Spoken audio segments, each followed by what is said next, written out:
Dan Ryckert. Yes. How's it going? Going real well. Yeah? Yeah. Glad you're still with us. Always. I was afraid that your budding moonlighting career might have taken you away from us. I'm just an investor. I'm not a I'm not a competitor. I thought you were getting down and dirty. Oh, Dirty Dan. business, No, he the hires nitty-gritty. people. No, he hires people to do the dirty work for him. So are you actually managing anybody, or are you just Yes. playing a manager? I signed the Classic Connection, Levi Shapiro and Buddy Royal on Friday night in All Pro Wrestling Halloween Hell, which I'll come back for Christmas Chaos. Buddy Royal is a good wrestler name. It is. Actually signed. Yeah, they're signed. They're signed to Ryckert Ventures. I don't know. Boy. I don't know. It's the problem. It's the problem with having your wrestling persona also be your real name. Hey, is no that- kayfabe, brother. This is a shoot. I don't. Fucking what? God damn it! Now you can say that stuff. I'm a worker, brother. Did any real signatures get put on real contracts?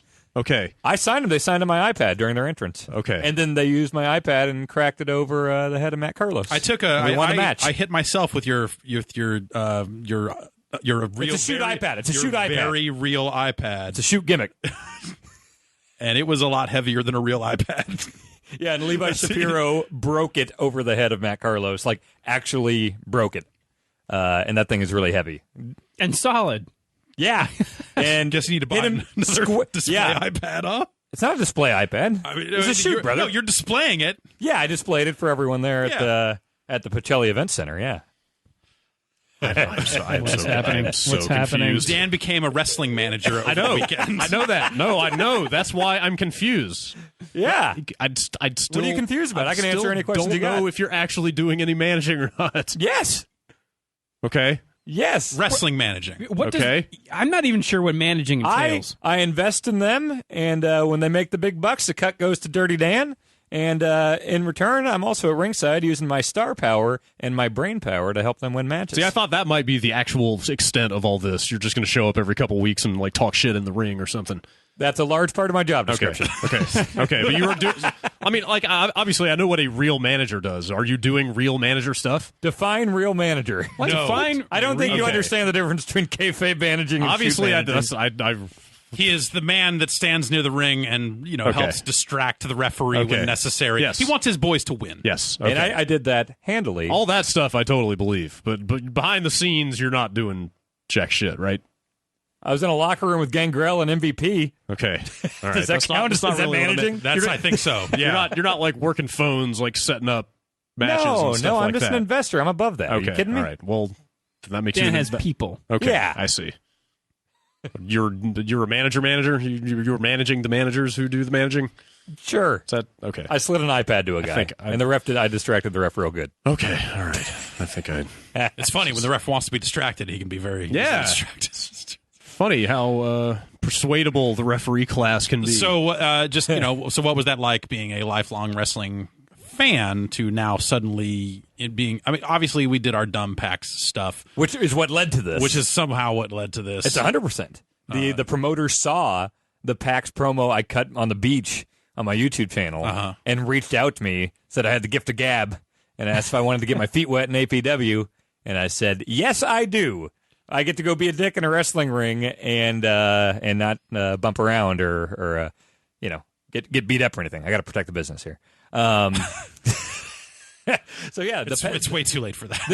The PAX thing directly led to this thing, and so I met up with some of the guys, went to the bar, kind of worked out what our angle was going to be, and I got to be in a ring. It's all on my YouTube channel because it's great because my gimmick is the tech investor guy, so it gives me a perfect excuse to have Google Glass on and actually film the entire thing from first person.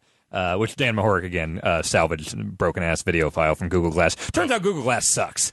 Oh, yeah. I messed around. That was my first time really messing outside of the infamous butt tumbler. Right, This is the only time I have used Google Glass, and it's a piece of shit. It's a horrible hunk of garbage. Yeah. Also turns out that Dan Mahoric is really good at saving our sorry asses. Yeah, he was. Right? Oh my God, he saved it. I spent hours trying to fix it before I got a hold of him.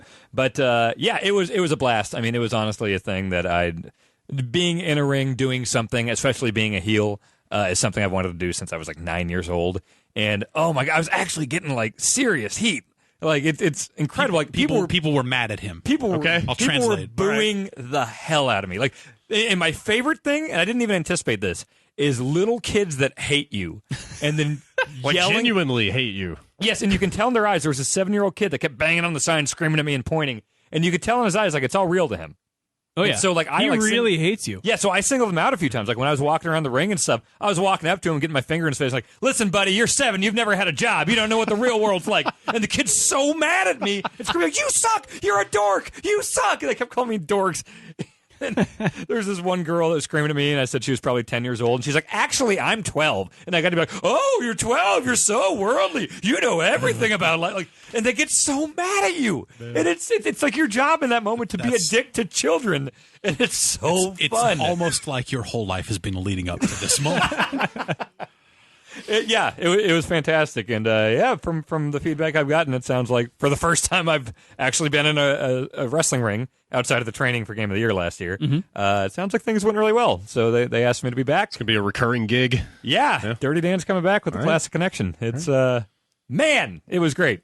It was super fun. I can't wait to do more of it. How often do they do that thing?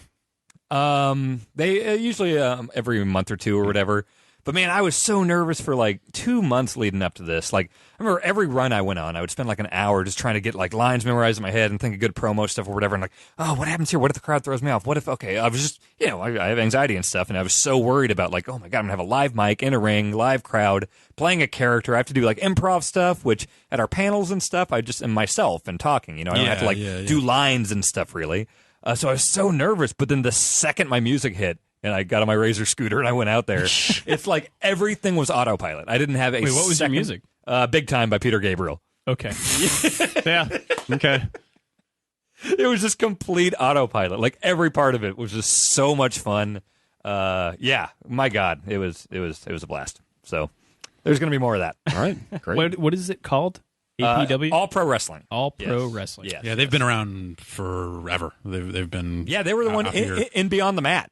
Where they showed that Indie Wrestling Federation. Yep. They are the same one. The big guy from that, Roland, the promoter, he died. Yeah, and so he the passed guy away a few years ago. Yeah, and the guy that took over is the one that reached out to me. So I'm working for the promotion from Beyond the Mat. Crazy. Wow. Yeah, that's a weird thing. That's nuts. Yeah, it's a hell of an accomplishment. Yes. Also, I can talk about wrestling that sucks. Oh, good. Please go on. Well, it's video game related wrestling. Yes. Yeah, oh, it's actually a pro. Is that Apropro? Apropro. Apropos. Apropro. It's Apropro to this podcast. Yes.